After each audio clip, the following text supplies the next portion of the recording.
இந்தியாவின் தொலைந்த பொக்கிஷம் மயில் சிம்மாசனம் மற்றும் கோஹினூர் வைரம்.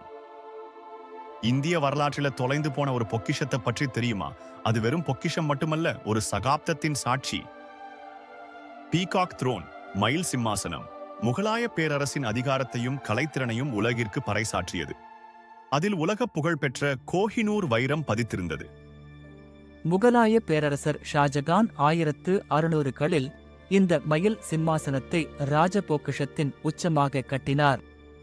பொன், வைரம், எமரால்டு, ரூபி இவை எல்லாம் சேர்த்து ஒரு ஜெகஜாலம்.